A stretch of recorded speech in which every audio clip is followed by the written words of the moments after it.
আজকের ময়দানি মেয়ে দ্যুতি চাঁদ, অলিম্পিয়ান, ভারতবর্ষের ফাস্টেস্ট রানার। আর আমাদের সাথে আছে ইয়াং অ্যাথলিট একজন, কে নিখিলা, তেলেঙ্গানার অ্যাথলিট। খুব মজার ব্যাপার হলো দ্যুতি কোচ দ্রোণাচার্য নাগাপুরি রমেশ, তার আন্ডারে নিখিলাও ট্রেনিং করছে। এবং আজকে আমি দ্যুতির সাথে মূলত কথা বলবো এবং নিখিলাও যখন ওর ইচ্ছা হবে এক দুটো প্রশ্ন করবে। ওয়েলকাম টু দ্যুতি চাঁদ to this episode, and also welcome to Nikhila. Thank you to both of you for joining me. মূলত আমি হিন্দিতে কথা বলবো আজকে দ্যুতির সাথে। দ্যুতি, थैंक यू मेरी ये शो में ज्वाइन करने के लिए, जहाँ पर हम तुम्हारी जो एक्सपीरियंस रहे हैं स्पोर्ट्स में, जो लड़ाई तुमने की है सालों से, उसके बारे में बात करेंगे। और मैं बहुत खुद को बहुत फॉर्चुनेट मानती हूँ कि ये जो तुम्हारी लड़ाई, लंबी लड़ाई रही है, उसमें मैं भी तुम्हारे साथ शामिल हो पाई हूँ। और thank you Nikhila for joining us. मेरे ख्याल से जो कॉन्वर्सेशन द्युति और मेरे बीच होगा वो तुम्हें अच्छा लगेगी। और अगर कुछ क्वेश्चंस पूछना है तो ऐसे हाथ उठा के बोलना, तो मैं तुम्हें द्युति को क्वेश्चन करने के लिए मौका भी दे दूंगी, ठीक है? And I know Nikhila, you would prefer to ask questions in English. That is absolutely fine. Thank you. द्युति, शुरू करते हैं एक स्माइल के साथ, ठीक है?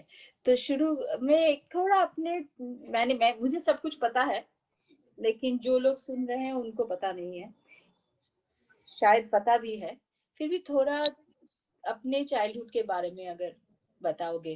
जो देख रहे हो, जो सुन रहे, सबको मेरी तरफ से नमस्कार। मेरी चाइल्डहुड के बारे में तो सारी पब्लिक को पता है। काफ़ी सालों से मैं खेल रहा हूँ, देश का नाम रोशन कर रहा हूँ। मेरी लाइफ में बहुत सारा कठिनाई आई है, बहुत सारा दिक्कत भी आई है, सबको फेस करके आगे बढ़ी रही हूँ मैं। बचपन की बात बोलेंगे तो मैं जब बच्ची थी, फैमिली के बारे में आपको बता देती हूँ तो आपको जानकारी मिल जाएगा। 6 सिस्टर 1 ब्रदर, मम्मी डैडी को मिला के 9 मेंबर। बेसिकली हम उड़ीसा की जाजपुर डिस्ट्रिक्ट के गोपालपुर गाँव के है। मेरे पापा का जो काम है, कपड़ा बनाने का काम है। मंथली 2 कप साड़ी बनाते हैं। इसी में जो पैसा आता है, इसी में परिवार चलाते हैं। मेरी जो बड़ी दीदी है सरस्वती चांद, वो भी स्पोर्ट्स पर्सनैलिटी है। वो भी अच्छा स्पोर्ट्स करके पोस्ट कोटे में इनको जॉब मिला था उड़ीसा पुलिस में। तो उन्होंने सोचा कि मेरे को भी स्पोर्ट्स लाइन में लेकर आएंगे तो बहुत अच्छा रहेगा, क्योंकि फ्यूचर में अच्छा पढ़ाई करके जॉब ढूंढना हमारे लिए आसान नहीं था, क्योंकि पैसा वगैरह नहीं है। अच्छा बुक खरीद करना, अच्छा कॉलेज में स्कूल में पढ़ाई करना इतना हमारे लिए सक्षम नहीं है। इसलिए दीदी ने कहा कि तुम रनिंग मेरी तरह से रनिंग शुरू करेंगे तो फ्यूचर में हो सकता है तुझे भी पोस्ट कोटे में अच्छा जॉब मिल जाएगा, और इससे साथ देश का नाम रोशन भी होगा और खुद का परिचय भी सृष्टि होगा। तो मेरी दीदी और मम्मी का बात सुन के मैंने रनिंग शुरुआत की गाँव में। जब पहले मैं रनिंग शुरुआत की, रनिंग के बारे में किसी को जानकारी नहीं था कि एक्चुअली ये क्या है, क्या इवेंट है, क्या रन स्पोर्ट्स है। स्पोर्ट्स बोलते तो सिर्फ फुटबॉल या क्रिकेट को बोलते थे, लेकिन ये रनिंग जैसा है कि कॉम्पिटिशन है, किसी को मालूम नहीं था। जब गाँव में पहले रनिंग शुरू किया तो गाँव लोगों ने बहुत क्रिटिसाइज किया मुझको लेकर कि एक लड़की होने से कैसे रनिंग कर रहे हैं, लड़की का काम है घर में रहना, सब कुछ करना, फैमिली बताना, तो रनिंग करके क्या तुझे मिलेगा। तो बहुत सारा ऐसे क्रिटिसाइज किया है, फिर भी मैंने रनिंग कंटिन्यू किया। स्कूल में जितने साल भर अन्य स्पोर्ट्स होता था, इसमें मैं हमेशा चैंपियन होती थी। तो अच्छा परफॉर्मेंस को बढ़ाने के लिए 2006 में उड़ीसा में एक स्पोर्ट्स स्कूल है, वहाँ मैंने इंटरव्यू देने के लिए गई थी। वहाँ मैं एक बार में सिलेक्शन मिल गया था मुझे। तो वहाँ पे रह के गवर्नमेंट तरफ से मुझे रहना खाना का ट्रेनिंग भी उसमें मिला, और ट्रेनिंग जब कंटिन्यू किया धीरे धीरे मेरा परफॉर्मेंस में इंक्रीज हुआ। और 2006 से लेकर अभी तक मैं नेशनल की नंबर 1 बनी रही हूँ, और देश में बहुत सारा बड़ा बड़ा मेगा कॉम्पिटिशन भी खेल चुकी हूँ, जैसे Asian game, Asian championship, world institute game, Rio Olympic, बहुत सारा ऐसा बड़ा बड़ा मेगा कॉम्पिटिशन खेल के देश में नाम रोशन किया। Thank you Dutee. जो तुम्हारी जर्नी रहे इसके लिए मैं भी बहुत प्राउड फील करती हूँ, क्योंकि जब एशियन गेम्स में 2 सिल्वर मेडल जीते, फिर जब यूनिवर्सियाड, वर्ल्ड यूनिवर्सियाड में जाके जब गोल्ड मेडल जीते, तब हम सबको जो कनेक्टेड रहे हैं तुम्हारे लाइफ के साथ, हम सबको इतना अच्छा लगा। मुझे याद है 2 सिल्वर मेडल के बीच में, एक्चुअली 1 सिल्वर मेडल की सेमीफाइनल और फाइनल के बीच में हम लोग बात किए थे। जी याद है एक बार क्विकली वीडियो चैट किए थे, और थोड़ा तब अनश्योर थे कि क्या होगा फाइनल में, क्योंकि सेमीफाइनल में टाइमिंग उतना अच्छा नहीं आया था, फिर भी फाइनल में जी। जाके सिल्वर मिल गया, याद है? हाँ, उस दिन हमारा 200 मीटर था। हीट्स तो मॉर्निंग में हो गया था। हीट्स में मैं, मुझे याद है हीट्स में मैं सेकंड पोजीशन ली थी मैंने। और जब सेमीफाइनल हुआ, सेमीफाइनल इवनिंग 7 बजे का था और फाइनल 9 बजे की थी। तो सेमीफाइनल में जब रनिंग किया, मैं सेमीफाइनल में 3 नंबर में पोजीशन लिया मैंने। मेरे उस टाइम में मैं जो होश था कि हाँ मैं जीतूंगी, मेडल लूंगी, वो सपना मेरा टूटने लगा था अंदर से। मैं सेमीफाइनल जब हार आ चुकी हूँ तो फाइनल में क्या पोजीशन रहेगा मेरा। तो उस टाइम में मैं आपको वीडियो कॉल किया था कि मैडम ऐसा सिचुएशन है, इस सिचुएशन में क्या करना है। ट्रेनिंग तो मैं बहुत अच्छी तरह से किया है, लेकिन मोरल डिप्रेशन ज़्यादा बढ़ रहा है, तो इसको क्या कर सकते हैं। तो फिर आपने मुझे सजेस्ट किया था कि आप जो लड़ाई कर रहे हैं सिर्फ तुम के लिए नहीं, पूरा दुनिया के लिए लड़ाई किया। ट्रैक में तो हर एथलीट भागते हैं, लेकिन लाइफ में एक एथलीट तू है जो जिंदगी भर तू भागते रहती है। और वो तूने जो लड़ाई किया है बहुत बड़ा लड़ाई है। जब इस वहां से जीत के आई है तो ये तुम्हारे लिए कुछ भी नहीं है, तुम आराम से जीतोगे। तो ध्यान से ट्रेनिंग करो, कंसंट्रेशन करो, तो पक्का तुम मेडल लोगे। तो उसी के बाद फिर मैंने पूरा कंसंट्रेशन किया कोर्स में। तो ट्रेनिंग भी अच्छे से करके अंदर गई, प्रिपरेशन करके, और अंदर से जाके सिर्फ 1 माइक्रो सेकेंड में ही मेरा गोल्ड मेडल छूट गया, लेकिन सिल्वर मेडल मिला। लेकिन मेरे लिए वो गोल्ड मेडल था।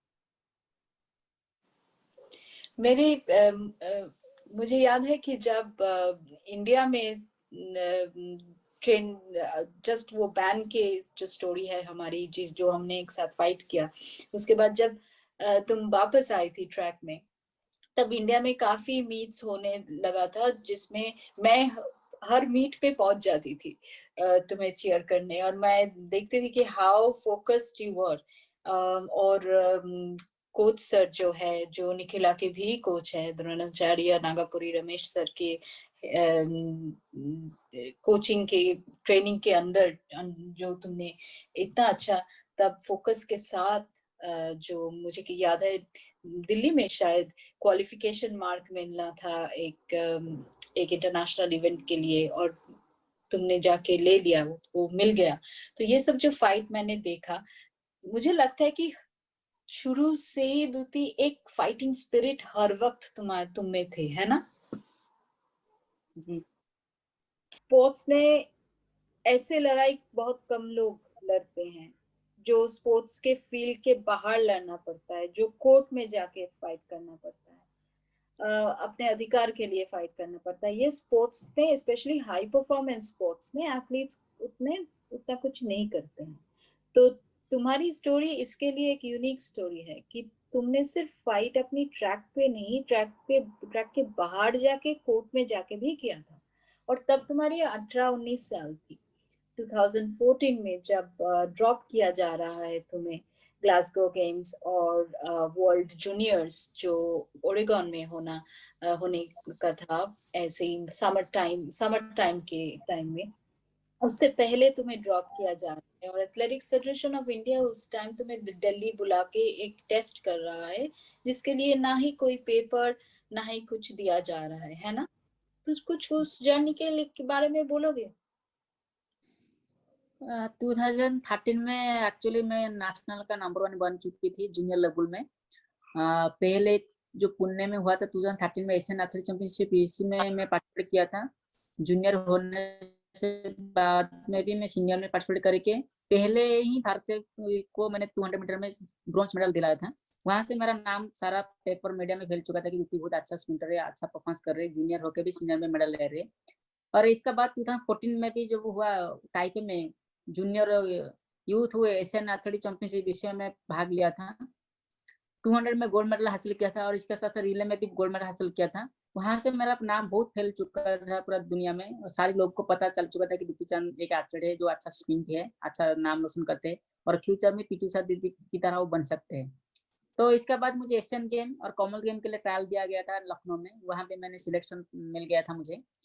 जाने को सिर्फ 2 महीना बाकी था, तो मुझे दिल्ली बुला गया और दिल्ली में मुझे पटियाला में उस टाइम में ट्रेनिंग कर रही थी मैंने। हमारे जो चीफ कोच है बहादुर सिंह थे इस टाइम में, तो उन्होंने मुझे बताया कि दूती तुमको दिल्ली जाना होगा। मैं बोला किस लिए? ना दिल्ली में थोड़ा तुम्हारा कुछ टेस्ट वगैरह होगा, क्योंकि तुम्हारा स्पीड नहीं बढ़ रहा है और स्पीड बढ़ाने के लिए आपको जो न्यूट्रिशन की जरूरत है, सप्लीमेंट की जरूरत है, वो आपको बॉडी के हिसाब से आपको दिया जाएगा। इसलिए आपका जो ब्लड टेस्ट वगैरह ये सारा टेस्ट होगा, तो आपको दिल्ली जाना होगा 1 दिन के लिए। तो चीफ कोच है, जो बोलेंगे तो मानना पड़ेगा। क्या मैं सिर्फ चीफ कोच का नहीं, जो प्रेसिडेंट और सेक्रेटरी लोग रहते हैं सबका बात सुनना पड़ता है, कोच का भी बात सुनना पड़ता है। तो फिर बात सुन के मैंने दिल्ली में हमारा फेडरेशन की जो डॉक्टर है, डॉक्टर मेहंदी करके डॉक्टर, उन्होंने उनके साथ हमारा मुलाकात हुआ। डॉक्टर मेहंदी रट। हाँ, डॉक्टर मेहंदी रट के साथ मुलाकात हुई। उन्होंने मुझे बोला कि कल मॉर्निंग में खाली पेट में आके टेस्ट देना होगा, तो आज तो टेस्ट नहीं हो पाएगा, आप आज रेस्ट ले लो, कल मॉर्निंग में आ जाओ। तो फिर मेरे साथ एक लड़की थी कमल करके, हम दोनों गई, दोनों जो मेडिकल गई, तो इसको कुछ कुछ बोला, उन्होंने बोला कि नहीं तुम टेस्ट मत दो, तुम चला जाओ, मुझे रख दिया। और अब मुझे डायरेक्ट लेके डॉक्टर के पास गई। डॉक्टर को क्या क्या बोला उन्होंने इंग्लिश में, मुझे इतना मालूम नहीं है। डॉक्टर ने मुझे डायरेक्ट ऐसे के बताया कि ट्रेनिंग कैसा चल रहा है तुम्हारा? मैं बोला हाँ बहुत अच्छा चल रहा है। तुम्हारा बॉडी में कुछ प्रॉब्लम है? मैं बोला नहीं मेरा तो कोई प्रॉब्लम नहीं। नहीं डॉक्टर, ये तुम्हारे साथ जो लोग आए बोल रहे तुम्हारे बॉडी में कुछ प्रॉब्लम है, आपको टेस्ट करना पड़ेगा। बोले क्या टेस्ट करना पड़ेगा? ना आपको एमआरआई वगैरह टेस्ट करना पड़ेगा बॉडी को, और ब्लड टेस्ट करना पड़ेगा। तो बोला कि ये तो मुझे तो कहा गया कि मेरे को सप्लीमेंट के लिए टेस्ट है। हाँ, फिर डॉक्टर ने बोला कि हाँ वही सप्लीमेंट के लिए ही तुम्हारा टेस्ट होगा। इमीडिएटली बात चेंज कर दिया उन्होंने। बोला हाँ हाँ वही बोल रहे हैं कि सप्लीमेंट देने के लिए आपका बॉडी का टेस्ट होगा। बोला ठीक है कर लो फिर। तो इनके हॉस्पिटल में एमआरआई खाली नहीं था, और जो ब्लड टेस्ट करने के लिए जो डॉक्टर थे वो भी नहीं थे। तो इसलिए ना वो लगा कि 5 दिन रुकना पड़ेगा। तो यूएसजी क्या? तो उसी टाइम में फिर फेडरेशन से मेरे पास फोन आया कि दीदी तुम बैंगलोर चला जाओ, वहाँ भी तुम्हारा कैंप चल रहा है, तुम इधर जाके रिले का प्रैक्टिस भी करना, साथ साथ में ये जो टेस्ट वगैरह होगा वो तुम उधर ही कर लेना। तो फिर शाम का फ्लाइट मुझे दिला गया दिल्ली से बैंगलोर। तो फ्लाइट द्युति में मैं द्युति मैं थोड़ा स्टॉप कर रही हूँ यहाँ पे। एक यूएसजी हुआ था दिल्ली में, अगर मुझे सही से याद है ना? हाँ यूएसजी। नॉर्मल तो उन्होंने चेक किया और कि यूएसजी एक मशीन के साथ चेक किया था तुमने, तब हाँ कहा हाँ, था। वैसे स्ट्रॉन्ग के सामने खड़ा होके। हाँ, और उसके लिए कोई पेपर्स मुझे याद है उन्होंने नहीं दिया था तुम्हें। नहीं पेपर वगैरह तो अगर कुछ नहीं था, सिर्फ फोन में बोले, फोन में मुझे बुला गया फेडरेशन तरफ से, मैंने गई और मेडिकल में जाके ऐसे टेस्ट करा, और पेपर कुछ भी नहीं दिया था, और किस लिए टेस्ट हो रहा है कुछ भी नहीं बताया था। बस इतना ही बताया गया था कि सप्लीमेंट तुझे दिया जाएगा तेरी बॉडी के हिसाब से, बस। हम्म।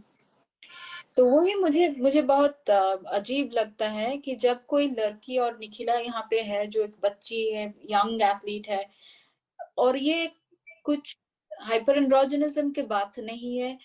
यंग एथलीट्स का जो राइट्स होते हैं, जो उनके अधिकार होते हैं, उसके बारे में उन्हें पता बहुत कम होता है। इसके लिए ये डॉक्टर्स हो या एडमिनिस्ट्रेटर्स हो, ये जो भी चाहते हैं कर सकते हैं, लेकिन जो एथलीट्स हैं उनको पता भी नहीं चलता है कि वो कौन सा चीज में क्वेश्चन करें। जो दूती चंद आज हम लोग आज देख रहे हैं, जो कि बहुत एक लड़ाकू लड़की है, तब 18 साल की थी, और उन्हें पता नहीं था कि जो सीनियर एक नेशनल टीम कोच बोल रहे हैं, या फिर एक administrator athletics federation of India के बोल रहे हैं, या फिर एथलेटिक्स फेडरेशन ऑफ इंडिया की मेडिकल कमेटी का जो चेयर है डॉक्टर मेंडी रट्टा, वो जो तुम टेस्ट करने के लिए बोल रहे हैं उसको ना भी कहा जाता है, या कहा कोई ना कह सकते हैं। या फिर तुम ये कह सकते थे कि सर पेपर दिखाओ कि टेस्ट करोगे किसके लिए, कोई जो डॉक्यूमेंट्स, कोई प्रिस्क्रिप्शन, ना कि कोई कंसेंट लेटर तुम्हें दिया गया था कि ये टेस्ट तुम्हारे ऊपर कर।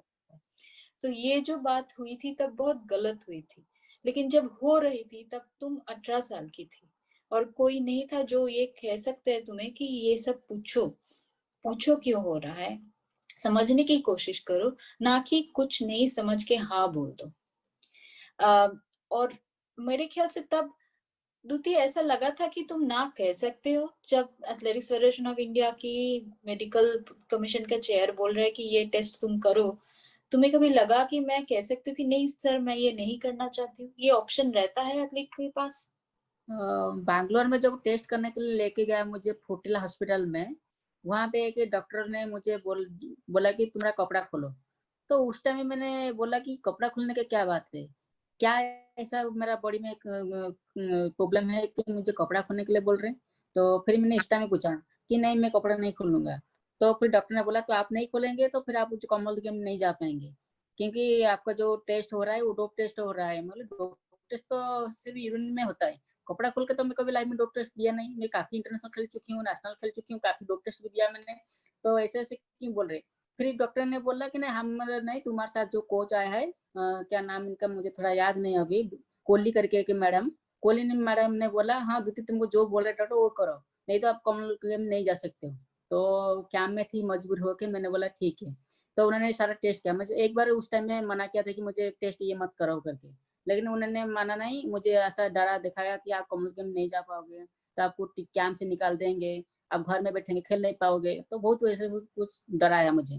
तो फिर मैंने बोला ठीक है आप जो करना है करो फिर। तो उन्होंने फिर ये स्कैन वगैरह, टेस्ट वगैरह सब उन्होंने किया मेरे को।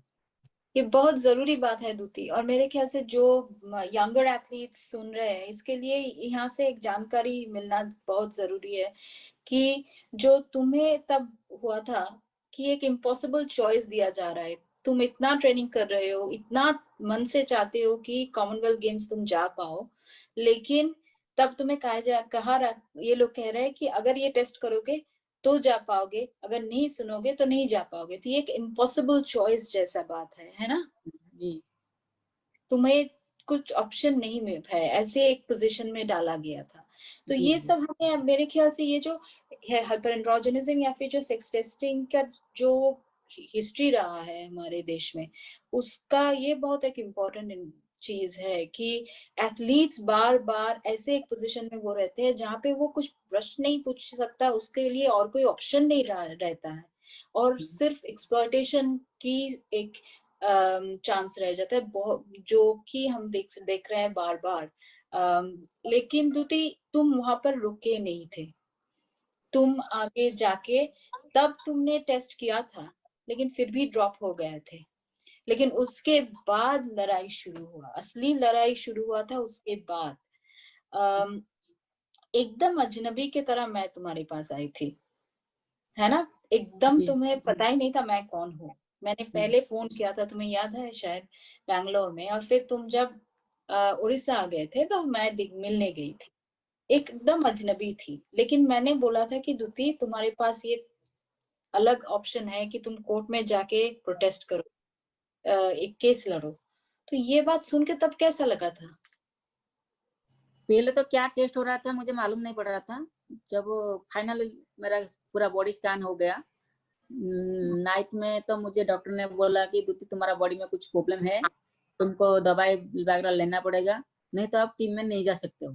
तो फिर मैंने जब डॉक्टर को पूछा कि क्या प्रॉब्लम है मुझे कुछ रिपोर्ट दो, उसी हिसाब से मैं दवाई लूँगी। तो उन्होंने बोला नहीं सारी तरफ से हमको परमिशन नहीं है, आपको मैं कुछ भी डॉक्यूमेंट नहीं दे सकते, आप लेना है तो सारी तरफ से लो। तो इतना ही बोल के रुक गया। मैं रात भर सोचते रही कि क्या ऐसा प्रॉब्लम हो गया, अचानक मुझे क्या दिक्कत हो गया। तो सुबह-सुबह देखा तो सारे पेपर न्यूज़ में ब्रेकिंग न्यूज़ में आया कि द्युति चांद का जेंडर जेंडर टेस्ट हुआ है। वो लड़की नहीं है, वो लड़का है, काफ़ी सालों से ऐसे छुप के खेल रहे थे। बहुत बुरा-बुरा लैंग्वेज यूज़ करके लिखा गया था पेपर में। तो उस टाइम में मुझे फिर भी पता नहीं चला था कि एक्चुअली हुआ क्या है क्या? क्योंकि इंग्लिश तो इतना मालूम नहीं था उस टाइम में मुझे। तो सारी पेपर में हेडिंग मेरा फ़ोटो के ऊपर हेडिंग न्यूज़ भी आया था। तो मैंने फिर जाके डॉक्टर को उस टाइम में पूछा कि एक्चुअली मेरा टेस्ट हुआ है क्या? आज पेपर में इतना बड़ा-बड़ा हेडिंग मेरे नाम में क्यों आ रही? क्यों मुझे मीडिया वालों ने कॉल कर रहे हैं और पूछ रहे हैं कि तू लड़की है, लड़का है? तो एक्चुअली क्या टेस्ट हुआ था? उन्होंने बोला कि हमको पता नहीं क्या टेस्ट है, आप साई को पूछो, साई वाले बताएँगे। तो उस टाइम में फिर मैंने फेडरेशन ऑफ इंडिया के जो हमारे प्रेसिडेंट थे, हमारा जो ललित भनोट करके, तो इनको मैंने कॉन्टैक्ट किया, आदिल सुमरिया को भी कॉन्टैक्ट की।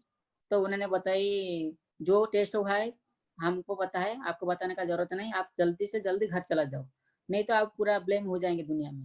बोले ऐसा क्या है मेरे बॉडी में, क्या दिक्कत है?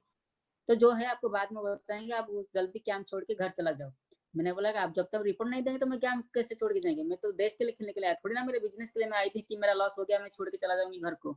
मैं देश के लिए खेलना चाहती थी कि देश के लिए ट्रेनिंग कर रही थी और देश के लिए खेलने के लिए मुझे कॉमनवेल्थ गेम में और एशियन गेम भी जाना है। तो आप ऐसे क्यों बोल रहे हैं? तो उन्होंने ऐसे बोल के फ़ोन काट दिया। फिर बाद में जितनी बार कॉल किया उन्होंने सुना नहीं। तो फिर धीरे-धीरे सारी पब्लिक को पता चला कि ऐसा-ऐसा टेस्ट हुआ है, ऐसे हुआ। फिर मैंने जब घर आई तो फिर ये फाइटिंग शुरू हुआ। सारा पेपर मीडिया में मेरे बारे में और टेस्ट के बारे में क्या-क्या टेस्ट हुआ था, सारी डिटेल्स आने के बाद फिर लोगों को मन में समझाने के लिए आया कि द्युति का रियल में टेस्ट क्या हुआ था। हाइड्रोजन टेस्ट हुआ था और हार्मोन के बारे में इश्यू उठा उस टाइम में।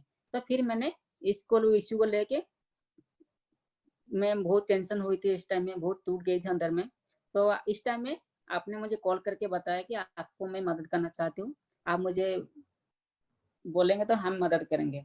लेकिन उस टाइम में किसी के ऊपर भरोसा नहीं था मेरे को, सबके ऊपर विश्वास टूट गया था। तो किसी को कैसे भरोसा करूँगी उस बुरे हालत में। इसलिए मैंने आपको एक ही बात बोला था कि आप जो भी करना है आप आओ मुझे मिलो, मिल के जो बताना है बताओ भी।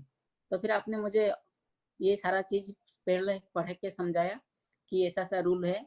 आईओसी का 2 रूल है, एक डोप टेस्ट होता है और एक जेंडर टेस्ट या हाइपरजम टेस्ट होता है। इसी टेस्ट के हिसाब से जो-जो चीज़ कमियाँ रहता है, उसी कमी के हिसाब से एथलीट को कहा जाता है कि तुम एलिजिबल हो या एलिजिबल नहीं हो। तो आप सब सारी चीज़ समझाने के बाद मैंने फिर डिसीज़न लिया कि मेडिकल के रास्ते में जाएँगे तो मेरी लाइफ ज़िंदगी में जीने के लिए मैं पैदा हुई हूँ। कोर्स तो हर दिन के लिए नहीं है, सिर्फ थोड़े दिन के लिए है। तो बाकी ज़िंदगी मेरा कैसे गुज़रेंगे?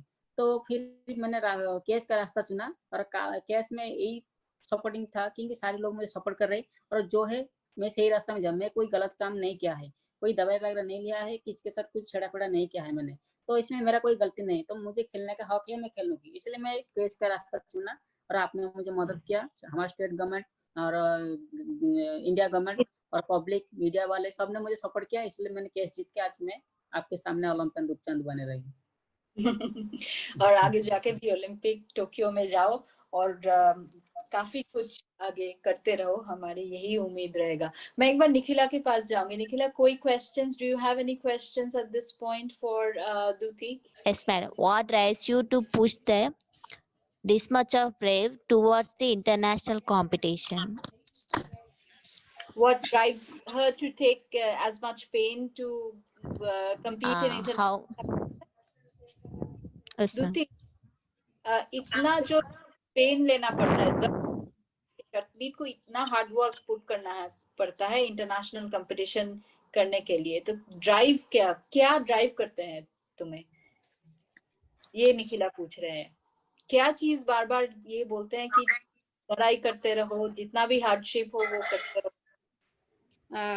चाहे नेशनल कंपटीशन हो चाहे इंटरनेशनल कंपटीशन हो, कंपटीशन के लिए तो खुद को बहुत अच्छी तरह से प्रिपरेशन करना पड़ता है। और बेसिकली जब बचपन में मेरे दीदी ने कहा था कि हम स्पोर्ट्स के रास्ता चुनेंगे तो हमारा लाइफ बना सकेंगे, स्पोर्ट्स कोटे में हमको जॉब मिल सकता है। तो इसी को पाने के लिए मैं बहुत मेहनत से ज़्यादा मेहनत किया था मैंने। और बेसिकली जब मैंने केस अपील किया था और डिग्री आया तो उस टाइम में आपने मुझे बताया था कि आपने जो लड़ाई की करके जो जीत के आई, सिर्फ तुम्हारे लिए नहीं पूरा देश के लिए जीत के आई, तुम्हारे जैसे एथलीट लोग के लिए जीत के आई। तो इसलिए तुमको और आगे बढ़ के जाके लड़ाई करना पड़ेगा और देश के लिए खेलना पड़ेगा और देश के लिए मेडल लाना पड़ेगा। उसी बात को सोच-सोच के मैं हमेशा मेहनत करती हूँ सुबह-शाम। पर डे 6 आवर ट्रेनिंग करती हूँ मैं, सुबह 6 से लेके 10 बजे तक, फिर 11 से 12, फिर शाम को 4 से लेके 6 बजे तक कंटिन्यू चलता है मेरा ट्रेनिंग। और अब ज़्यादा से ज़्यादा मेहनत करती हूँ और हमेशा सोचती हूँ कि मेरा देश के लिए मुझे मेडल लेना है, देश का नाम रोशन करना है और इसके साथ-साथ मेरा नाम भी रोशन करना है। तो इसलिए मेरा हमेशा फोकस ट्रेनिंग के ऊपर रहता है और ट्रेनिंग जब अच्छा हो जाता है तो मेडल ऑटोमेटिक आ जाता है। Thank you. Nikhila, do you understand what she says? Yes, ma'am. I Okay, want to great. ask another question for Dudya, sister. Okay. You might recall someone who has tall and swaggers and looking very hot tough. How should you show your confidence towards her? Can So, I? yeah, I understand what you are asking. द्युति, Nikhila बहुत एक interesting question पूछा कि जब तुम race के लिए खड़े होते हो और पास में कोई बहुत लंबी सी बहुत स्ट्रांग कोई एक लड़की और एक से ज्यादा लड़कियां खड़े होते हैं जो बहुत टॉल है तुमसे या फिर बहुत बड़ा मस्कुलर है, तब कैसे अपने आप को कॉन्फिडेंस देते हो? चाहे नेशनल लेवल हो, स्टेट लेवल हो या इंटरनेशनल लेवल में, क्योंकि हर कंपटीशन में तो सेम एथलीट नहीं आते, किसका ज्यादा हाइट होता है, किसका बॉडी फिगर ज्यादा अच्छा होता है, किसका ज्यादा फ्रिक्वेंसी भी ज्यादा अच्छा होता है, तो सबके साथ हमको मिलजुल के खेलना पड़ता है। और जब ट्रैक में रहते तो बेसिकली इंडिया में तो इतना नर्वस नहीं होते, क्योंकि मेरे को हमेशा पता चल जाता है किसके पास कितना पावर है, कितना फ्रिक्वेंसी किसका पास है और कितना पास किसका स्पीड है। यो कंट्री में जो वो बच्चा आता है वो 2-3 फुट ज्यादा बड़ा होता है, मेरा फुट हाइट के बच्चा 30 साल है, बहुत स्ट्रॉन्ग है उन्हें, तो देख के बहुत नर्वस होता था कि इनके सामने मैं क्या भागूंगी। लेकिन मैं हमेशा उस टाइम में सोचती हूँ कि मैं देश के लिए खेलने के लिए आई हूँ, मेरे ऊपर सब लोग का भरोसा है, मेरे पास भगवान है, मैं मेहनत किया है, मेरे हिसाब से जितना होगा मैं इतना परफॉर्मेंस करूंगी। तो उसी हिसाब से मैं रनिंग करती हूँ। कहीं कहीं में मेडल आ जाता है, कहीं कहीं मेडल होता ही नहीं, लेकिन मुझे बहुत अच्छा लगता है कि इतना हाइट कम होके भी नेशनल के नंबर 1 बन रही हूँ और मेरे नाम में 10 रिकॉर्ड भी बनाई, और एशिया लेवल में भी मैं गोल्ड मेडल हासिल किया है, और वर्ल्ड लेवल में भी वर्ल्ड यूनिवर्सिटी गेम में भी गोल्ड मेडल हासिल किया है। सिर्फ ओलंपिक में हासिल नहीं कर पाई, लेकिन बाकी मेरे हिसाब से जो जो कंपटीशन लड़ा मैंने हर जगह में, चाहे सिल्वर हो, गोल्ड हो, ब्रॉन्ज हो, मेडल भी हासिल किया। Nikhila, Um, could you understand what she said? yes, ma'am. Okay.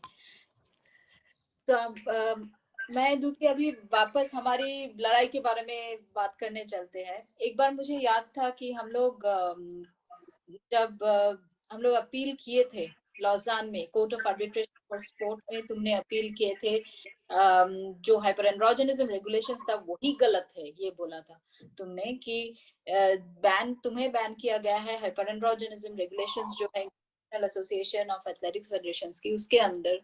लेकिन तुमने कहा था कि ये जो रेगुलेशंस है यही गलत है। तो ये बोल के तुमने court of arbitration for sport, जो कि कोर्ट के स्पोर्ट्स के लिए हायर है, वहां पर तुम जाके इसको चैलेंज किए थे। लेकिन तब एक लंबा काफी महीने तक हमको वेट करना पड़ा कि कब हियरिंग होगा, कब जजेस सुनेंगे हमारी बात, फिर कब डिसीजन देंगे। तो उस टाइम एक लंबी वेट थी, और तब तुम्हारे ऊपर मुझे याद है तुम्हारी जो तब एजेंसी थी वहां से बहुत प्रेशर था कि तुम आओ, डॉक्टर से मिलो और मेडिकल जो भी स्टेप्स लेना है ले लो, ये लीगल लड़ाई छोड़ दो, है ना।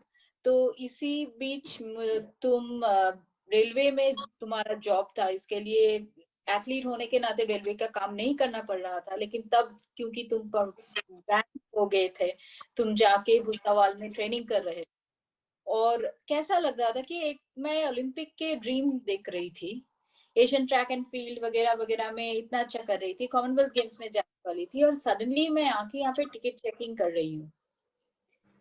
ये जो लाइफ में एक चेंज सडनली हुआ था, उसको कैसे तुम कोप कर पाए थे? मुझे याद है मैं गई थी, मिली थी, हर रोज बात करती थी, लेकिन तुम अगर बोलोगे जरा उसके बारे में। एक स्पोर्ट्स पर्सन तो हमेशा सपना देखता है कि देश के लिए खेलना है, देश का झंडा ऊपर करना है, मेडल जीतना है, इसलिए हमेशा सुबह शाम मेहनत करता है, फैमिली छोड़ के सब कुछ सैक्रिफाइस करके महीना महीना कैंप में पड़ रह के मेहनत करता है। मेरा भी ऐसा ड्रीम था 2014 में जब एशियन गेम, कॉमनवेल्थ गेम के लिए सिलेक्ट हो गई थी। मेरा पूरा एम था कि मैं अच्छी परफॉर्मेंस करके देश के लिए मेडल कुछ ना कुछ लाऊंगी, लेकिन सिर्फ 4-5 दिन से पहले ही मुझे बोला गया कि तुम टीम में नहीं जा सकते हो, तुम टीम के लिए एलिजिबल नहीं हो। और अचानक मुझे बहुत लोगों ने बहुत क्रिटिसाइज करना शुरू कर दिया कि मैं लड़की नहीं हूँ, लड़का, बहुत कुछ बुरा बुरा बात सुनना पड़ा, अंदर से बहुत टूट गई थी मैंने।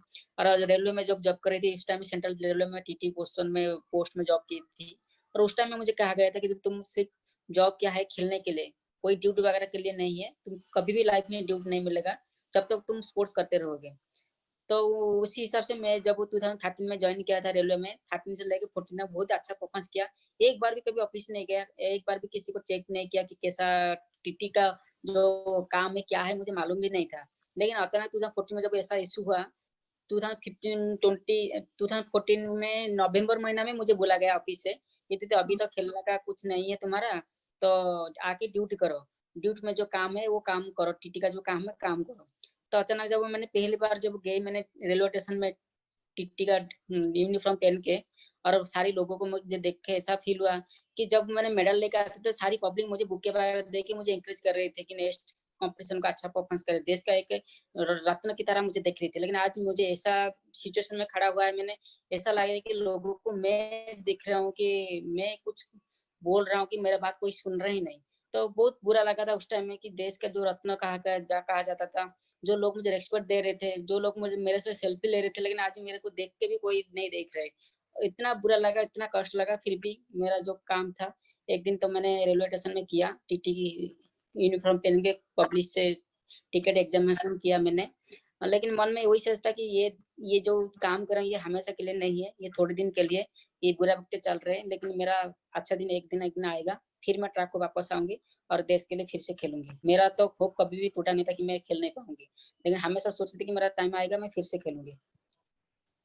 तभी मुझे याद है भूसावल आके हम लोग लॉयर से बात किए थे, हमारी जो लॉयर था जो कि कनाडा से थे, जिम बंटिंग कार्लोस से, उनसे बात हुआ था। और उसके बाद हमने एक चिट्ठी लिखे थे कोर्ट को, और उसके बाद नेशनली कम्पीट करने की परमिशन मिला था, जिसके लिए तुम केरला में नेशनल गेम्स फरवरी में 2015 जनवरी फरवरी के टाइम हुआ था, उसमें जाके फिर से गोल्ड मेडल 100 मीटर्स में तुम्हें मिला था।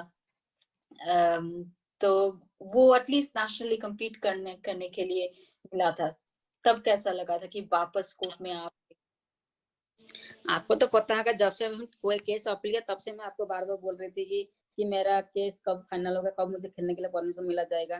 तो आपने मुझे एक बात बोली थी, अभी तो केस अपील शुरू हुआ है, पता नहीं कब खत्म होगा, लेकिन इससे पहले तुझे खेलने के लिए चांस देने के लिए मैं वकील से बात करूंगी। मेरा पूरा उम्मीद है आपको चांस मिल जाएगा। मैं वही बात को इंतजार की थी। आपको याद होगा, अक्टूबर गया, नवंबर गया, दिसंबर में आपने 15 तारीख को मुझे बोला गया, द्वितीय की अच्छी खबर आई है तेरे लिए, तुम खेल सकते हो, नेशनल लेवल पे तुम खेल सकते हो, लेकिन इंटरनेशनल लेवल का अभी परमिशन नहीं है, लेकिन नेशनल लेवल पे खेल सकते हो। तो वही बात सुन के मुझे बहुत खुश लगा। इस दिन मैं भूसावल में थी कैंपस में, तो मुझे बहुत अच्छा लगा कि मैं फिर से खेल रहा हूँ, चाहे नेशनल लेवल तो हो, लेकिन मैं तो खेलने को मौका मिल रहा है। तो फिर मैंने ध्यान से ट्रेनिंग शुरुआत कर दी। जब मेरा कैंप चल रहा था उस टाइम में रेलवे डिपार्टमेंट में मैं उधर ही रह के सुबह 10 बजे से लेके 4 बजे तक तो ऑफिस ड्यूटी था, लेकिन सुबह 5 बजे उठ के मैंने रनिंग फिर से शुरुआत की। तो बहुत अच्छी तरह से मेहनत किया। और टू था दिसंबर 28, 29, 30 में जब हमारे ओडिशा में हुआ इंटर स्टेट मीट, तो यहाँ में मैंने भाग लिया था, मैंने 100 200 में, और दोनों में भी गोल्ड मेडल लिया था मैंने। और इसके बाद 2015 में भी जब हुआ नेशनल गेम केरला में, इसमें भी पार्टिसिपेट करके गोल्ड मेडल के साथ साथ मीट रिकॉर्ड भी नहीं किया था मैंने। मुझे उस टाइम बहुत अच्छा लगा, और फिर भी इंतजार किया था कि कब मुझे इंटरनेशनल लेवल का चांस मिलेगा।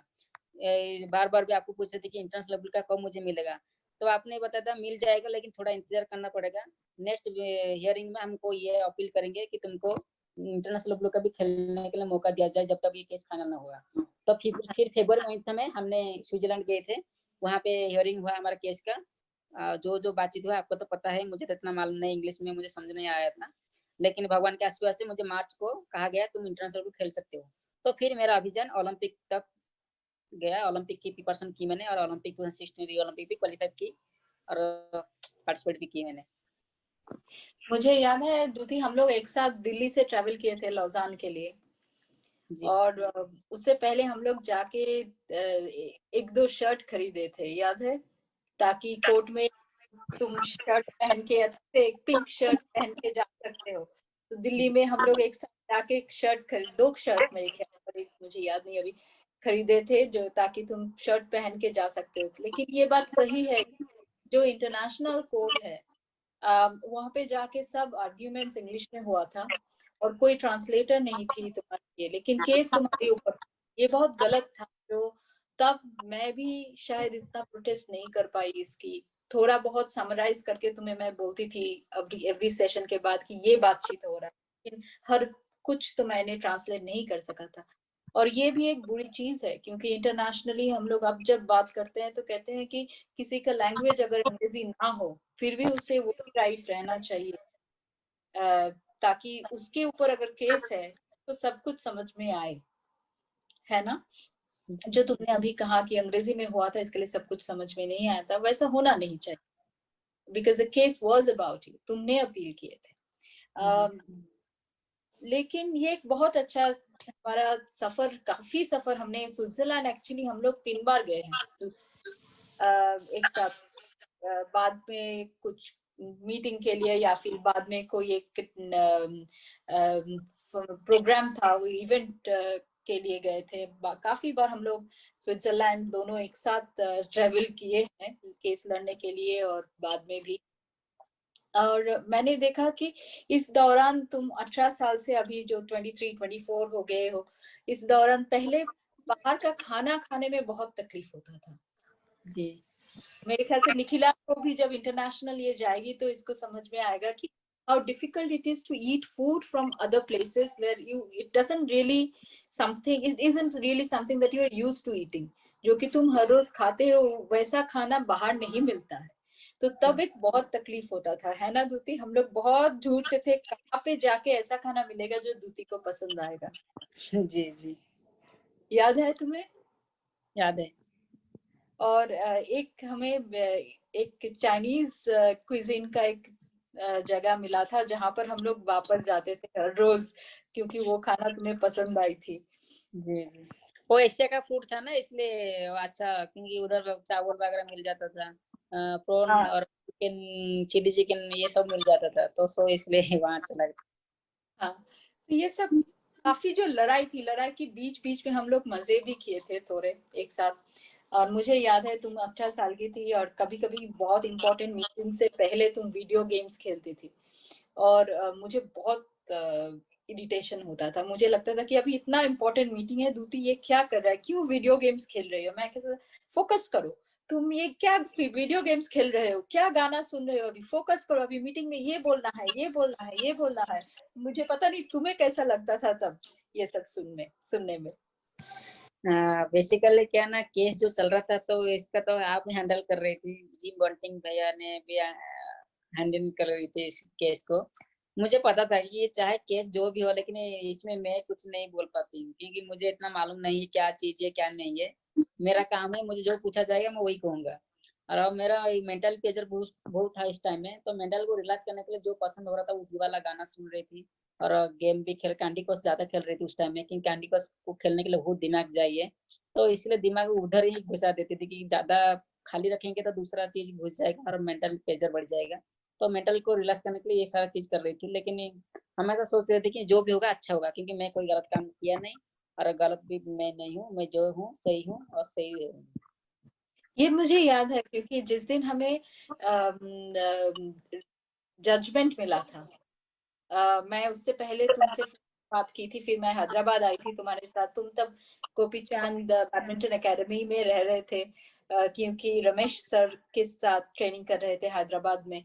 तो मैं आके तुम्हारे साथ रही भी थी और तुमने कहा था मैडम इतना कुछ जो हमने इतने दिन किया है, सब कुछ तो सच्चा दिल से किया है और इतना हार्ड वर्क हमने किया है, अभी जो भी होगा अच्छे की अच्छा होगा। जो कॉन्फिडेंस तुमने तब दी थी, 18-19 साल की थी तब, और जो मुझे दिया था, मुझे याद है मैं कितना डरी हुई थी वो जजमेंट के से पहले, क्योंकि मुझे लग रहा था पूरा प्रेशर मेरा ऊपर है। इंडिया में सब कोई जानता है कि मैंने ये पुश किया, ये केस बाहर तक जाता है, तो पूरा प्रेशर मेरे ऊपर मुझे लग रहा था। और तुमने कहा था कि नहीं, हमने इतना कुछ किया है, we have put in all our efforts, अभी सही होगा ही होगा। तो ये जो कॉन्फिडेंस शायद तुम ये ट्रैक में भी लेके जाते हो। मैं ट्रैक में दौड़ती नहीं हूँ, इसके लिए इतना कॉन्फिडेंस मुझे नहीं है। तो ये मुझे तुमसे सीखना, मैंने तुमसे सीखा कि गिव योर एवरीथिंग और फिर don't worry about the outcome, it will come because you have given your everything. और वही हुआ था, किसी ने भी शायद सोचा नहीं था कि वो केस हम लोग जीत के वापस आएंगे। रिएक्शन जो इंडिया में मिनिस्टर केस से, जीजी टॉमसन सर बहुत सपोर्ट किए थे, लेकिन काफी अलग और भी लोग थे जो उतना सपोर्ट करने में राजी नहीं थे, लेकिन वो भी बाद में कहा कैसे आप ये केस जीत गए, कोई सोचा भी नहीं था। तो ये करते करते जो लड़ाई तुम करने का जो तुम्हारा एक सिलसिला जारी हुआ, जो आके लास्ट ईयर तुमने 2019 में एक्चुअली ओपनली अपने रिलेशनशिप के बारे में भी बात, जो भी बहुत करेज की बात है, उसके बारे में थोड़ा बात करना चाहोगे? कौन सा कॉलेज? अपने रिलेशनशिप के बारे में जब तूने बात की, जब कम आउट किए 2019 में, जो कि एकदम इंडिया क्यों इंटरनेशनली धमाका हो गया था। मुझे पता था पहले से ऑफ कोर्स, क्योंकि तुम वक्त मेरे साथ ये सब सीक्रेट्स जो है अपने लाइफ का शेयर करते रहे हो, तो मुझे पता था। लेकिन सडनली जब तुमने इंडियन एक्सप्रेस के निहाल कोशी को वो इंटरव्यू दिए और वो सबको पता चल गया कि अरे दुती चंद ने कहा है कि वो एक लड़की बन के और एक लड़की के साथ एक रिलेशनशिप में है, तब एकदम इंटरनेशनली बहुत तुमको लेके चर्चा हुआ और अच्छा चर्चा हुआ और बहुत सपोर्ट भी मिला। उसके बारे में थोड़ा बात करना चाहोगे? बेसिकली मेरा केस जीतने के बाद तो मैं पूरी अकेले हो गई थी, क्योंकि कोई मुझे इतना सपोर्ट नहीं दे रही थी, क्योंकि सबको मन में यही ख्याल था जीतू तो केस जीत गया, लेकिन ये लड़का है, तो वही सोच के मेरे साथ कोई फ्रेंडशिप नहीं कर रही थी। कोई फ्रेंडशिप भी जो जो फ्रेंडशिप थे वो भी छूट के चला गए थे, वो कोई आए नहीं थे। और जब भी मैं खेलने के लिए जाती तो दूसरा रूम में दिया जाता था रहने के लिए। कैंप में जब रुकते थे तो एक सिंगल रूम दिया जाता था मुझे। तो बहुत मेंटल प्रेशर में थी मैं उस टाइम में, क्योंकि केस तो जीता मैं 2017 में और 18 और 19 की बात 2015 तो फिर मैंने मेरा जो क्लोज फ्रेंड थे के, तो इसके साथ बहुत अच्छे बातचीत हो रहा था, इसका फैमिली के साथ भी अच्छा रिलेशन है मेरा। तो उसी फ्रेंड को मैंने मेरा पर्सनल क्या मैटर जो थे मैं सारी चीजें इनको बताई, तो उन्होंने सुन के बहुत दुखी हुई। उन्होंने बताया कि टेंशन लेने की जरूरत नहीं, तेरी जिंदगी में खुश रखने के लिए मैं हूँ। तो ऐसा रिलेशन तो सब रखते हैं, फ्रेंडशिप रिलेशन रहता है। लेकिन मेरी ये रिलेशन मेरी बड़ी दीदी को पसंद नहीं आया। उन्होंने बोला कि मीडिया में बता दूंगी। तो इस टाइम मेरे सेम सेक्स रिलेशन क्या होता है मुझे मालूम ही नहीं था। लेकिन मीडिया में जब वो आया तब पता चला मुझे कि ऐसा ऐसा रिलेशन होता है करके। लेकिन उस टाइम मुझे इतना मालूम नहीं था। सिर्फ हमने दोनों मन में ये रखा था कि हम इतना साथ ही में रहेंगे, सारा जिंदगी भर हम एक ही रूम में एक ही साथ में रहेंगे, और किसी को हम शादीशुदा नहीं करेंगे, हम दोनों मिलकर रहेंगे। तो इसी चीज को मेरी दीदी को पता चला था। दीदी ने बोला कि मीडिया में दे देंगे, और इससे अलावा मुझे बहुत कुछ मांगा था, पैसा वगैरह। मैंने मना किया था कि नहीं दे पाऊंगी। तो उन्होंने फिर बोला कि मीडिया में दे देंगे, और दे भी दिया। फिर बाद में मुझे सारा खोल के बताना पड़ा कि हाँ रिले में ऐसा ऐसा है, रिलेशन है, और इसलिए दीदी अपोज किया था। तो लेकिन मैंने दीदी का बात नहीं सुना। मेरा रिलेशनशिप मेरे लिए बहुत बड़ी था, तो बहुत बड़ा इश्यू बना। लेकिन धीरे धीरे लोगों ने बहुत कंट्रोवर्सी किया मुझे को, लेकिन बाद में पूरे सपोर्ट मिला। और इंटरनेशनल एक स्टार भी बन गई। अभी recently pride house international star पहले भी थी, लेकिन और भी ज्यादा बड़ी इंटरनेशनल स्टार बन गई। ये जो प्राइड हाउस है कॉमनवेल्थ गेम्स बर्मिंगहैम में 2022 में हो रहे हैं, वहां पे प्राइड हाउस में एम्बेसडर बनी है अभी 2-3 दिन पहले। वो भी बहुत बड़ी बात है, क्योंकि वो एक इंटरनेशनल फोरम है। वहां पे जो भी लेस्बियन और गे एथलीट्स है इंटरनेशनली, उनको एम्बेसडर बनाया जाता है। तो उनमें हमारी इंडिया से दुती चंद पहली इंडियन एथलीट है जो वहां पे प्राइड हाउस एम्बेसडर बनी है। वो भी काफी बड़ी बात है ना। तो बहुत सपोर्ट इंटरनेशनली मिली है, क्योंकि बहुत कम ऐसे एथलीट इंडिया में तो इतनी ओपनली अपने सेक्सुअलिटी के बारे में बात करने वाली एथलीट है नहीं कोई, है ना। तो बहुत बड़ी बात वो भी थी। और मैं देखती रहती हूँ कि जो 18 साल की दूती को मैं जानती थी, अभी 24 हुआ ना तुम्हें? जी हाँ, तो 24 ये जो 6-7 साल हुआ है तब से मैं ये देखती हूँ कि जो ये लड़ाकू वाली तुम्हें है, वो एकदम सबको पता है कि दूती चंद एक फाइटर है। इसके साथ मेस मत, इसके साथ ऐसा कुछ मत करो कि इसे बुरा लग जाए। लोग डरती है तुम्हें, है ना। अच्छा लगता है ये बात। पहले एक्चुअली दुनिया के बारे में इतना जानकारी नहीं था मेरे पास, इसलिए डरी हुई कि अंदर में थी कि मेरे साथ कोई गलत ना हो। कि मेरा पूरा एम वही था कि मुझे खेलने को चांस दिया जाए, कोई मुझे खेल से ना निकाले। कोई ना कोई हमको मुझे हमेशा वही डरा देती कि तुम ये करोगे तो तुम खेलने के लिए नहीं देंगे, यदि तुम इसके बात करोगे तो आपको क्या। ऐसा इश्यू बना। फिर सारे दुनिया के बारे में, रूल के बारे में मुझे पता चला, केस भी लड़के फिर वापस ट्रैप को आई। तो फिर धीरे धीरे डर छूट गया कि मुझे उस टाइम में पता चला कि दुनिया में जीना है तो लड़ाई करना जरूरी है। बिना लड़ाई करके आप जी नहीं सकते, और कुछ पाने के लिए आपको लड़ाई करना पड़ेगा। तो इसलिए मैं लड़ाई के साथ साथ ट्रेनिंग भी किया, और ट्रेनिंग के साथ साथ मेडल भी हासिल किया। तो अभी इसलिए लोग डरते हैं कि दूती को कुछ भी कहेंगे तो वो पूरा फेस टू फेस कह देगा, कि वो छुपाने की जरूरत नहीं, मैं जो सही है मैं सही बताती हूँ कि मैं कोई गलत काम नहीं करती हूँ। जो गलत काम करता है वो डरते हैं, मैं तो अभी गलत काम नहीं करती, क्यों डरूंगा अभी। कुछ मजे के बात करके कंप्लीट करते हैं। तेरा लंबी लंबी बाल हुई करती थी और वो अभी कुछ ही दिन पहले तुमने बाल छोटा कर दिया, तो ये क्यों सडनली किया, ये चेंज ऑफ लुक क्यों किया? आपने तो कहा था कि लाइफ में कुछ चेंज करना जरूरी है तो आपने भी कट कर दिया तो मैंने भी कट कर दी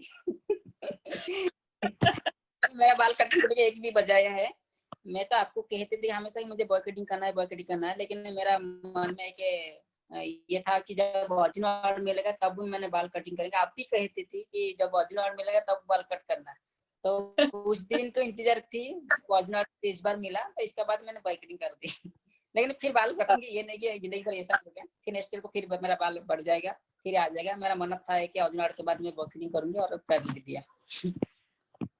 निखिला, तुमने भी you have a short hair. Is short hair helpful to be an athlete? Athlete के लिए short hair होना अच्छा होता है, हेल्पफुल होता है? Does it help to keep short hair? Short hair तो बहुत अच्छा होता है ट्रेनिंग में, क्योंकि जब हम वार्म अप वगैरह करते हैं तो बाल के बचे जाता है, गर्मी होता है पीछे से, इसलिए हम इधर इधर हिलता है तो इसलिए बहुत डिस्टर्ब होता है रनिंग में। और बेसिकली स्प्रिंटर में देखेंगे तो शॉर्ट हेयर बहुत अच्छा होता है, क्योंकि हम जब स्पीड में जाते हैं तो बाल का कोई इधर उधर नहीं होता, कोई डिस्टर्बेंस नहीं होता है। और ज्यादा बाल रखेंगे तो हेड हेवी लगता है हमेशा, इसलिए पसीना रह के अंदर में पूरा हमेशा हेड पेन होता है। लेकिन अभी तो मेरे को कुछ भी हेड पेन नहीं हो रहा है, कोई हेवी चीज नहीं लग रहा है, अच्छा से स्पीड कर रहा हूँ अभी। पहले जो टाइमिंग दे रहा था उससे और बेटर टाइमिंग अभी आ रहा है मेरा 60 मीटर, 50 मीटर और 100 मीटर में। तो ट्रेनिंग में बहुत सपोर्ट मिलता है। तो शॉर्ट हेयर ही रखना। If it is helping your speed, if it's helping your performance, क्यों शॉर्ट हेयर को फिर से लंबा करना है? क्यों जब लंबी बाल रखते तो वॉश करने के लिए 1 घंटा लगता था, फिर सुखाने के लिए 1 घंटा 2 घंटा चला जाता। लेकिन अभी कम हेयर में एक बार वॉश करो आधा घंटा में सूख जाता है यार। ट्रेनिंग भी बहुत अच्छा से होता है, कोई गंदा भी नहीं रहता बाल में, तो बहुत हेल्पफुल होता है ट्रेनिंग में। अब चेहरा में देखेंगे तो चेहरा तो बिगड़ गया। जो लोग देख के पहचान लेते अभी नाम में पहचान रहे, अभी देख के कोई पहचान नहीं पाएगी दूती चांद करके। खुद को परिचय देना पड़ता है कि मैं दूती चांद, वो गूगल में तो ये थोड़ा डिफिकल्ट हो रहा है अभी। जब मैं एयरपोर्ट में जाते तो लोग देख के सेल्फी ले लेते, अभी देख के ऐसे आधा घंटा बाद देखते रहे, फिर आके पूछते आप दूती हो क्या, आपका फेस थोड़ा लग रहा है तो कोई आगे बोलते तुम हेमंत की तरह दिखाई दे रहे हैं कोई कुछ ना कुछ बोलते Nikhila, why did you cut your hair like Duti? From if I inspiration of sports, ma'am. It helps in sports. Yes, ma'am. मैं भी जब खेलती थी बैडमिंटन तो मेरा और भी छोटा, अभी जब जितना इससे भी छोटा, एकदम से दूती के जैसा, तुम्हारे जैसा बहुत छोटे बाल, क्योंकि मेरे ख्याल से वो स्वेटिंग बहुत ज्यादा होता है, ये सब जो होता है स्पोर्ट्स ट्रेनिंग के टाइम वो बहुत इजी रहता है अगर लंबी बाल नहीं होते हैं। लेकिन हम लोग काफी टाइम ये भी कोशिश करते हैं कि ब्यूटीफुल लगे, लंबा बाल हो, और लड़कियों की तरह इसके लिए वो भी काफी टाइम लोग चाहते हैं। लेकिन ये जो लुक है दूती बहुत अच्छा लग रहे हो, निखिला तुम्हें भी बहुत अच्छा सूट कर रहे हैं, और मेरे ख्याल से ये परफॉर्मेंस को हेल्प कर रहे हैं दूती, जैसे तुमने कहा, तो वो बहुत अच्छी बात है। तो हम मेरे ख्याल से कुछ ही महीनों में जब तुम कोई इंटरनेशनल मीट में ऐसे छोटे बाल लेके दौड़ोगे, उसके बाद हर कोई फिर से तुम्हें ये शॉर्ट हेयर में भी पहचान लेगा। जहां पर भी जाओगे लोग दूती चंद को शॉर्ट हेयर में भी पहचान लेंगे। ठीक है, तो हम लोग काफी बात कर चुके हैं, और दूती कुछ ऐसे क्वेश्चंस है जो तुम मुझे पूछना चाहते हो या फिर? नहीं ऐसा कुछ नहीं, आपके बारे में तो सब पता है मुझे, और क्या पूछूं तुम जब भी कुछ अचीव करते हो मुझे लगता है कि कोई अपना इतना कुछ अचीव करते हैं तो बहुत अच्छा लगता है, जिसमें हम बात किए हमारे एक साथ लड़ाई लड़ने की, क्योंकि एथलीट होने के मतलब ये नहीं होता है कि कोई अकेले है। ट्रैक में तुम अकेले हो, अकेले दौड़ रहे हो, लेकिन सब कोई एक साथ एक टीम में आते हैं, कभी कभी रिले दौड़ते हैं, और कभी कभी जैसे दूती ने अभी तुमने कहा कि जब तुम केस लड़ रहे थे, सिर्फ अपने लिए नहीं, केस लड़ रहे थे और भी काफी लड़कियों के लिए। तो ये जो एक चीज है, कलेक्टिव क्रिएट करना, कनेक्ट करना और एक साथ मिलके लड़ाई करना, वो जो एक हमारी लाइफ का स्टोरी है, जो स्पोर्ट्स में ज्यादा मिलता नहीं है वैसे, स्पेशली इंडिविजुअल स्पोर्ट्स में, एथलेटिक्स की तरह। मैं यही आशा रखती हूँ कि हमारी एथलीट्स जो है आगे जाके वो अपने अधिकार को लेके और भी कॉन्शियस बने, और वो अधिकार को लेके हमेशा वोकल रहे, जैसे कि दूती चंद है। Thank you. Thank you Nikhila, thank you Dutee.